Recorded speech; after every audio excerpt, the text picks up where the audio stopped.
Welcome back to our study of the life of Christ. As we continue our study, this is a production of the Truth for Today World Mission School, and it is taken from the Truth for Today commentary series. The author of this particular commentary series is Brother David L. Roper, as one who produced the 2 volumes for the Truth for Today commentary series that we're using for this study. Again, we want to apologize for not having at the current time the customary PowerPoint slides that we would typically be using, but we will have those here in the near future for incorporation into these lessons that are not being covered in our Wednesday evening Bible studies. We encourage you to follow along, and if you need or would like a digital copy of these outlines, please send that request to info@ccocwv.org. Again, that is info@ccocwv.org. And if you would like a copy of the Truth for Today commentary series that we're using covering the life of Christ, you can also email your request to us and we can help you attain a copy of those commentaries. That is a 2-volume set. So we do encourage you to if you're wanting those in a deeper study, deeper understanding of God's Word, to shoot us an email, and we'll be happy to assist you with that. So today we're going to take a look at the land of Palestine. This is lesson 3 in our series in the life of Christ. And if you do have the commentary series, it is following along. We're going to be going from pages 18 to 26 is the section of the commentary text that we're going to be looking at in our study today. So as we look at this, we're going to be looking at where Jesus lived, and that is the land of Palestine. And many people now will be looking to going,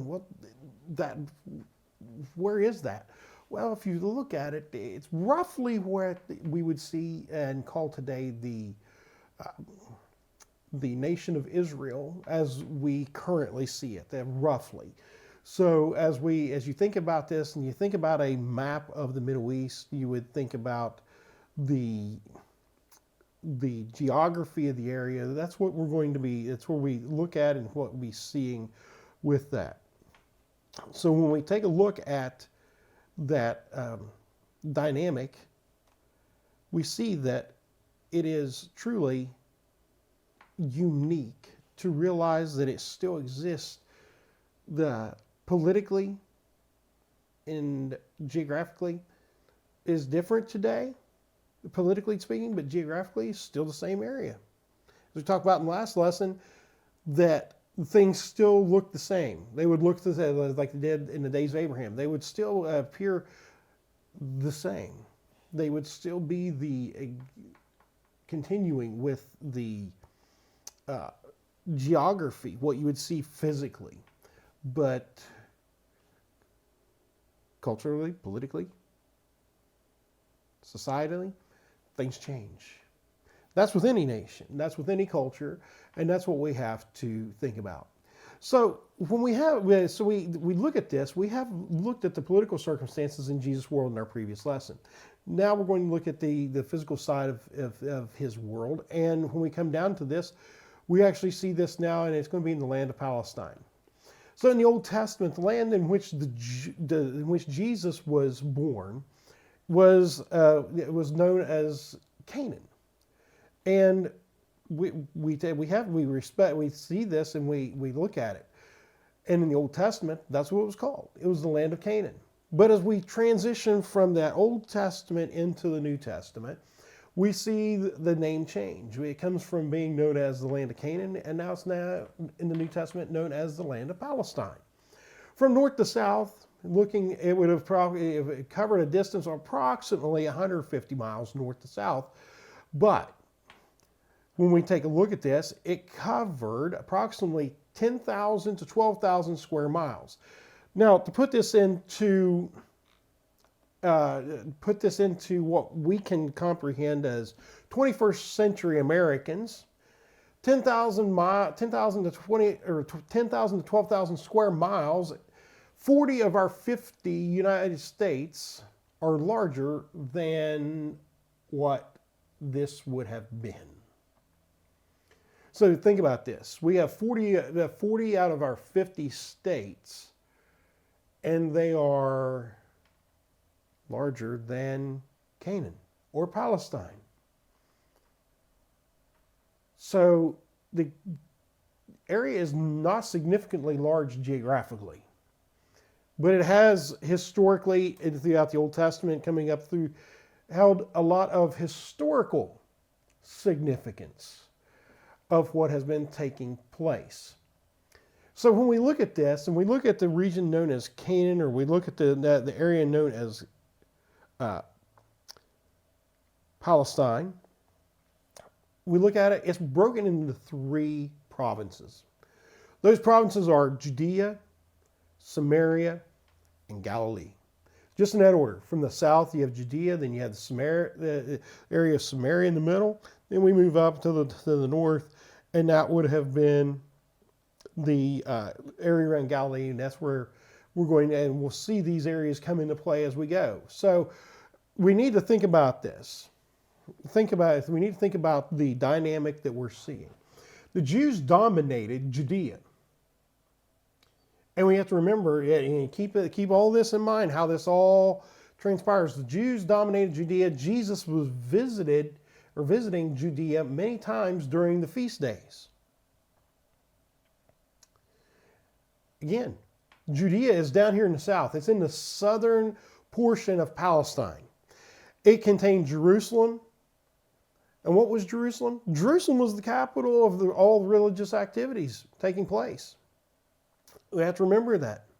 So we see that Judea is down here in the southern part of Palestine. It contains Jerusalem, all the religious activities. The capital for it is all here.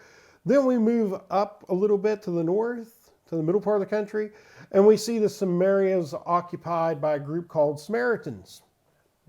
Samaria, Samaritans, kind of goes along with it. The people who lived here would not have been a 100% Jewish. They would have been more what we'd say 50% Jew. They would have been half Jewish, half Gentile. So Samaria, they were in the middle. Hence, this region. So we see how it was coming up here. So you have the Jews down in the south, Judea. You have the Samaria in the middle, the Samaritans in the middle, which this is a group of people who are not 100% Jew. They're not 100% Gentile. They would have been one of those, a culture and a society made up of those who were out of what we would say mixed families, religiously and culturally mixed families. They were not 100% Jew, not 100% Gentile. So we have to realize the dynamic that's coming into play here. So when we're looking at this, then we come all the way to the north. We see now we have Galilee. Galilee had a mixture of Jews and Gentiles, and this is where Jesus spent the most of his life. And when we think about Jesus spending most of his life, we see that. And we're going to be seeing this. Galilee was the far north, and it was all the way up here, and it was in this area where it was at. So it was all the way to the north. Well, how do we know it was all the way? Well, it's recorded that way. But you think about where the Sea of Galilee is. Sea of Galilee is in the far northern region of the area. Out of the Sea of Galilee, we have the Jordan River flowing out of the Sea of Galilee and flowing north to south down through the region and bringing it on down. So we're taking a look at this and we're seeing the physical aspects of the land. So think about this. There's changes in designation. In the Old Testament, it's known as Canaan. Now we see it known as Palestine. And we come into by the end of the Old Testament, God's people were already known as Jews. They were already known as Jews. So when they came to this New Testament, their primary designation was this. So when you see this, there were times when they were called Israelites. with God's people. There's changes in designation, changes in designation for the land, changes in designation for the people who lived in the land, the people who dwelled in the land. And that's what we're talking about now, that by the end of the Old Testament, God's people they're already known as the Jewish people. They're already known as Jews. They're already coming to be known as this. We can see already back here we see that in Ezra chapter 4, verse 12, and Ezra chapter 5, verse 1, that they're already being known as the Jewish people, or known as Jews. So that's what we need to be remembering. That sometimes they were called Israelites, other times they were called Hebrews because of their traditional language, the Hebrew language. So we have to remember that. So who were these people? So we talk about this. We talk about the changes in designation of the land, changes in designation of how the people were known. Well, let's talk about this for a moment. Let's think about this. There are times, though, that we need to be looking at this, that they're called Hebrew because of their language. So who were that? Well, the Hebrews were descendants of Abraham. The descendants of Abraham were known as the Hebrews. Then we have the group known as the Israelites. They were descendants of Jacob. And then you come down and you see then you see those who are known as Jews. They were the descendants of Judah, out of the tribe of Judah. And as we're going to be seeing as we go into the life of Christ, as we continue through this study, we're going to be seeing that Christ came from the descendants of Judah. So there are three main terms of designation for the Israelites that we need to remember, and that is the three. The Hebrews, they were known as the Hebrews, the Israelites, and the Jews. So we need to keep this in mind. Keep in mind that these are the three main terms used to designate who these people were. Not only to have these changes in the name of the land and the name of the people, now they're having a change of language. Now think about this. In our previous, in lesson 2, we talked about how there had been this, Alexander the Great had conquered the world and the Greeks had taken over. The Greek language had come in and had become had become the world language. But let's back up a little bit before that and talk, and it's just a little bit of a review here. After the Babylonian captivity, Aramaic gradually replaced the Hebrew tongue. So all the way back here in the beginning, we have the Hebrew language. We have the original Hebrew language that they spoke.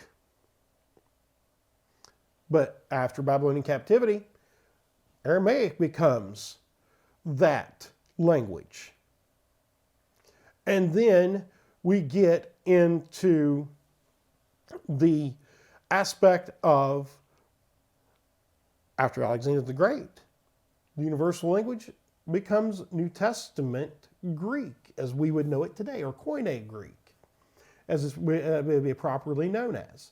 So the official language of the Roman government, though, now think about this, we see that the children of Israel, the Jews, are now, the universal language in this area is as Greek. But who has a lot of control in the world at this point? Now, well, Rome. Rome has a huge influence here. They are a world superpower. The official language of the Roman government was Latin. So we're seeing a lot of changes taking place very quickly on what's happening here. Now, one of those things that we need to remember is that when Jesus was crucified, when he was crucified, he was not put up with just one language above his head. There were 3 inscriptions over our Lord and Savior's head while he hung on that cross. There's an inscription in Hebrew, inscription in Latin, inscription in Greek. That way that all 3 major languages of the day could understand who was being crucified. That's what we need to remember. But coming back to this, we think about everything we've talked about: changing geography, changing the name of the people, changing their language. But they didn't only just stop there. The Jewish people now had to change their occupation. Historically, the Jews were farmers and herdsmen. But during captivity, they discovered that they possessed trading skills. Hence, they became businessmen. So when we're studying through the Bible, we come from Old Testament to New Testament, and now we see that New Testament times, Jewish businessmen were scattered all over the world. It is a total dynamic change that's taking place. There's a lot of change that has happened. A lot of change. Now, we stop and you say, well, wait a second. Why is all this important? This is foundational. This is pivotal. This is crucial information to understand that Jesus did come in the fullness of time, that everything, the stage was set for Christ's arrival. And we go back to that passage in Galatians chapter 4, and in the fullness of time. That's what we have to remember. In the fullness of time, when God said that God sent His only Son to be a part of, to come in the form of a man, to live on this earth, to serve as our Savior. He says, but when the fullness of time had come, God sent forth His Son in Galatians chapter 4 and verse 4. That's the importance of why we're looking at the secular history and the secular settings surrounding the coming of the Messiah. What it was like while He was here. What had taken place from back here in the Old Testament leading up on this timeline. Coming up to fulfill prophecy. Now, the Jewish people had had a lot of change. The name had changed of the land that they were living in, from Canaan to Palestine. Their language was changing. There is dynamic shifts taking place all over the place. Their language. The way that they make a living. But there's also changes in worship. During the time we're talking about, the temple was still important to the Jews. It was basically destroyed. It had been basically destroyed. Herod the Great had begun rebuilding the temple around 16 years before Jesus was even born. And it was in construction throughout Jesus' life. Think about this. Throughout the entire time Jesus is alive, the temple is being built.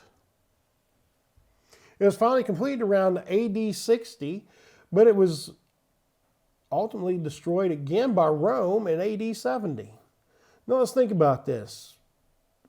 Some people would say, well, why would God do this? Why would the Lord allow the temple to be destroyed? Well, we look back, prophecy was given throughout the Old Testament that the physical kingdoms were going to be destroyed. Christ came and established the church, which is the kingdom. Hence, there was no further need for the temple. In AD 70, or probably right around AD 70, the Romans destroyed Jerusalem and destroyed the temple.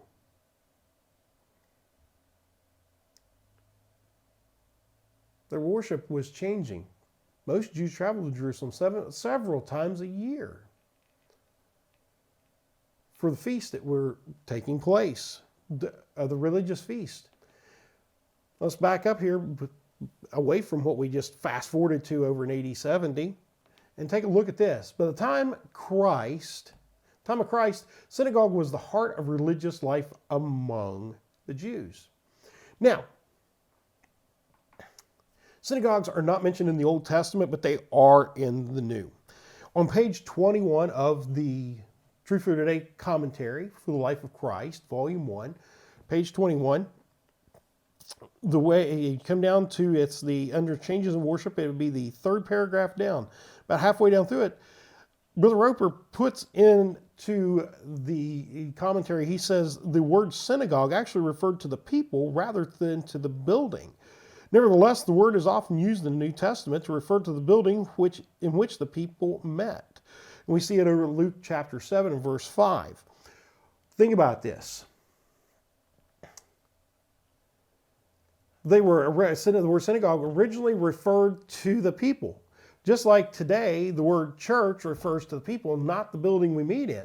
So we go back, and again, you see a foreshadowing back here of what was to come. And we see that how things can change and how terms and phrases can be used differently. And it points us to seeing that, yes, languages do change. And we see that almost in virtually every culture, words change, meanings change. Therefore, we have to go back and we have to look at the original context of what we're studying. So when we're looking at synagogues, even though they're not mentioned in the Old Testament, again, they are prominent in the New Testament. Synagogues probably originated in the nation while the nation was in captivity. Think about this. It only took 10 Jewish men to organize a synagogue. Hence, they were located wherever the Jewish people lived. Again, you look back to where they originated. They originated where the origin of it was the description of the people, not the location. Hence, we fast forward to our New Testament church. The church is where the people are. It's not the building that is being gathered in. So, yeah, we look at the worship in the synagogues. The worship in the synagogues was on the Sabbath. And it was rather simple. And it would portray what the New Testament church, a form of worship is offered by the New Testament church on the first day of the week. And now it would be singing of songs, prayers, reading of the scriptures, and scriptural studies. So we take a look at that, and that's where we see a very similar pattern coming from the Old Testament to the New Testament. And not only do they have changes in worship, but now they're seeing a change in religious leadership. In the Old Testament, priests were the recognized religious leaders. But during Jesus' ministry, Judaism had narrowed this down to 2 high priests. We see that in Luke chapter 3, verse 2. The high priest, Annas, had been removed by the Roman governor. And we saw this in lesson 2, that the high priest had become a sort of a politicized political position.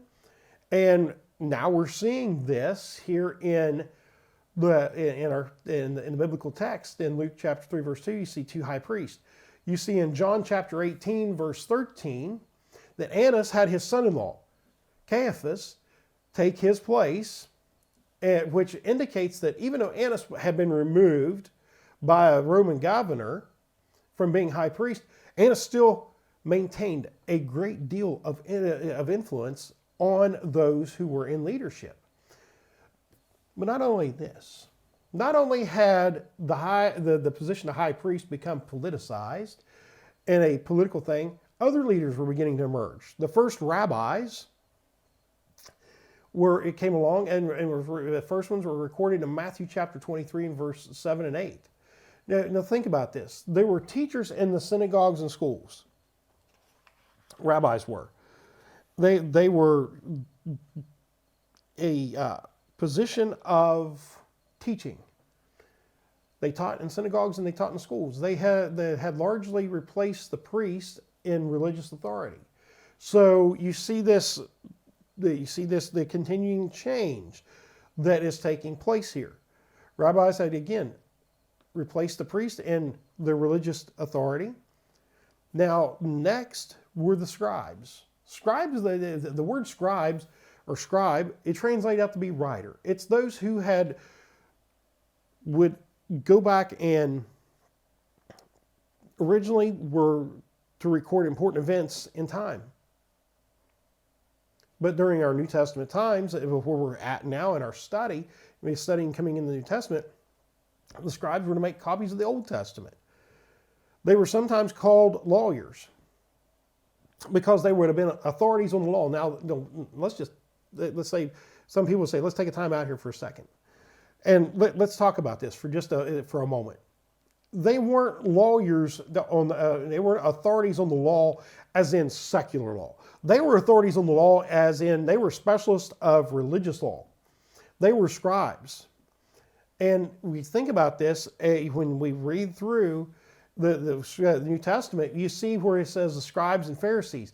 Well, when you take a look at this, many scribes were Pharisees. And they were oftentimes even considered to wear the term doctor because they were such a high learning of the old law, and they were making copies of the Old Testament still. They were scribing it out. They were making it. They were also, the term could also mean secretary. So when you look at this, the aspect of what is taking place at this point in time in this culture, we look at this and we see that these scribes, they had a great deal of respect. There was a lot of people who respected them. They were looked at as, you are the experts on religious law. They were the go-to, if you will. They were the one that people would go to. So we see that. Let's move on to the next group. Next group was the Sanhedrin. This is the Jewish Supreme Court, sometimes referred to as the council. But think about this. Traditionally, the Sanhedrin consisted of 70 members. And the origins of the Sanhedrin, that is the Jewish Supreme Court, trace its roots back to around 200 BC. So you have 70 members, traditionally, who sat on this council. Well, any council has someone who serves as their president or the head of the organization. For the Sanhedrin, this was the high priest, served as the president or the top member of the Sanhedrin. But also, many of the members of the Sanhedrin were Sadducees.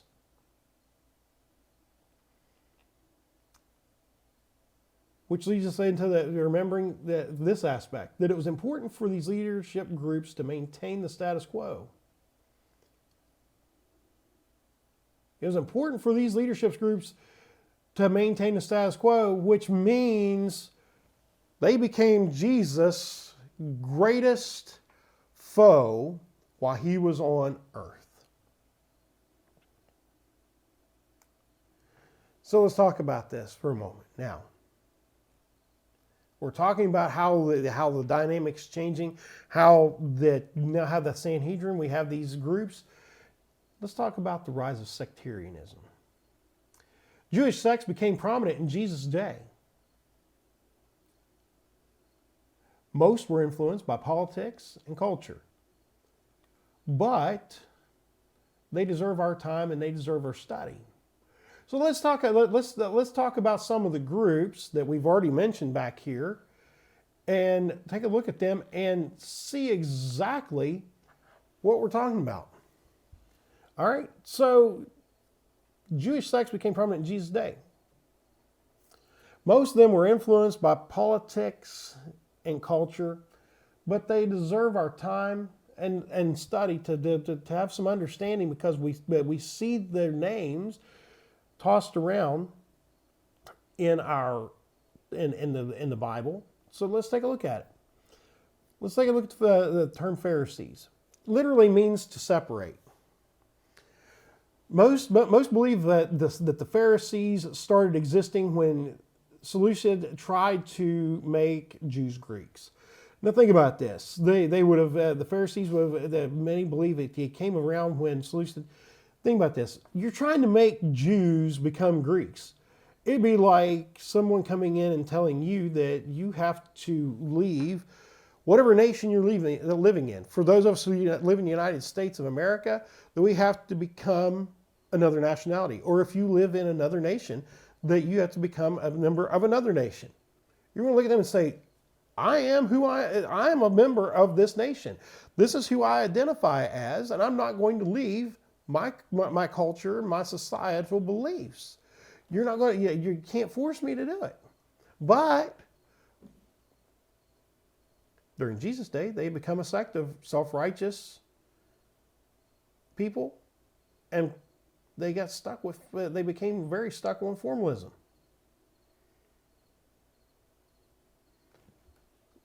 So they started off with it's believed they started out with them trying to force them to become Greeks. But then you come up to Jesus' day, and they become a sect that is self-righteous and known for their formalism. Matthew chapter 23. It's interesting to see how things change through time. Though they're small in number but great in influence, they were popular among the Jews. They considered the traditions of the elders as binding as the law itself. We see that time and time again with the Pharisees. When Christ dismissed the traditions, back in Matthew chapter 15, verses 1 through 14, the Pharisees became bitter enemies.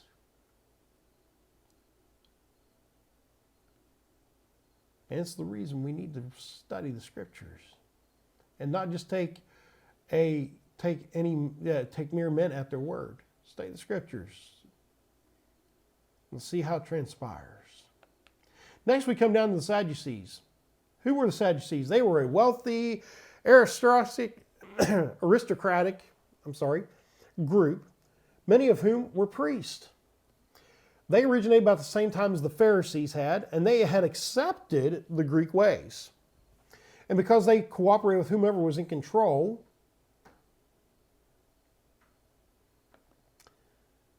they became a political force. Because they cooperated with whoever was in control, they became. I'm sure we all know someone that know a person or persons or a group or groups who are yes people, and whatever's asked of them, yes. They never ask questions. When it comes down to to religious beliefs, when it comes down to our eternal salvation, we have to go back to God's Word. We have to ensure that we are not compromising our eternal souls for temporal pleasure or temporal peace. So they became a political force. And because they accepted Greek philosophy, because they accept and they cooperate with whoever's in control, they accepted Greek philosophy. They rejected the concepts of resurrection and life after death and even angels. So what's this pose? This poses a problem, doesn't it? It poses the problem because it ends up leading to them hating Jesus because he threatened their authority, because he's teaching that he's teaching that he's going to resurrect from the dead. He's teaching about life after death. He's teaching about heavenly things. Extremely dangerous. Extremely dangerous activity they were involved in. Some other sects that were around during this time that were not so much of an influence as the Pharisees and Sadducees that we see. We also have the Herodians. They were a political group dedicated to placing a Herod on the throne. That was their sole mission in life. Then there was the Zealots. They were dedicated to overcoming Rome with a sword. So the Herodians, they would got to have a Herod on the throne in Rome. But the Zealots, kill them all. Whatever it takes, dedicating to overcoming Rome with a sword. Then you said the Essenes. They were the religious extremist group who separated from society, and they're not even mentioned in the Bible, but they are in secular history.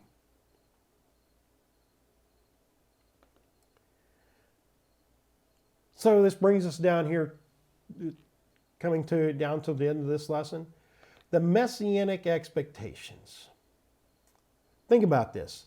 The Jews were eagerly looking for God's Messiah. Messiah is a Hebrew word that means anointed one. And of course, they thought he would be a physical king. They thought he was going to be a physical king. They thought that he was going to be the coming, and the anticipation of the coming Messiah can be seen in Luke chapter 2, verses 25 to 38. The reactions of Simeon and Anna.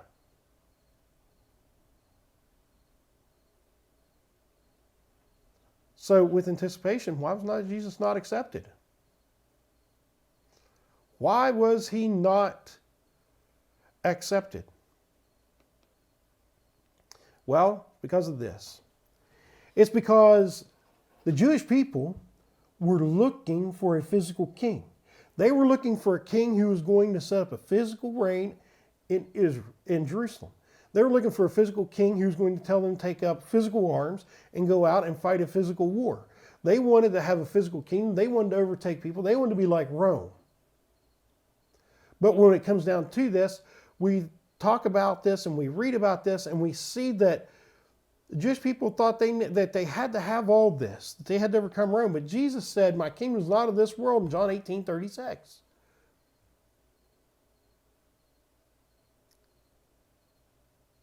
We back up to the prophet Isaiah. Isaiah chapter 53, verse 2. Isaiah recorded that he would grow up like a root out of dry or parched ground. Think about that. Think about that. He would grow up as a root out of dry ground. The political scene didn't want him at this time. People didn't care about him. They wanted this earthly king. They wanted something that was physical, something that was temporal. Jesus is offering something eternal that will never pass away and was prophesied back in Daniel chapter 2, verse 44. So we come back over here and we come down to the end of this lesson. The hearts of the people were still like the parched dry earth. However, religion of Jesus would ultimately grow and spread throughout the world. So what lessons do we need to learn from Jesus being born in Palestine? God goes from small to great.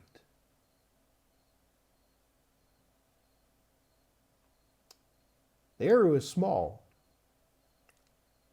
that Jesus lived in physically. He could travel from place to place in it and fulfill his earthly mission. Jesus fully tasted what it was to be human.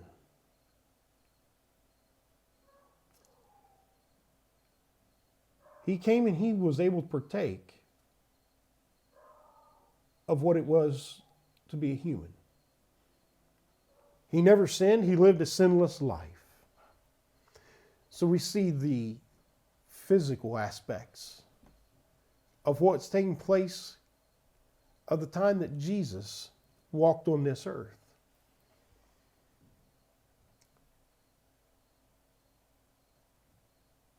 Are we trying to change things like they changed then? Or are we striving to hold fast to his word, to keep it pure and undefiled, as we ought to be? I encourage you to tune in for remaining lessons as we continue through the study of the life of Christ. invite you to join us on Wednesday evenings for our Bible study at 90 Waverly Court, Martinsburg, West Virginia. We share the parking lot with the Berkeley County Health Department. If you're not able to attend in person, you can catch our live stream here on YouTube, or you can catch it on our website, ccocwv.org. May the Lord bless you and keep you until next time.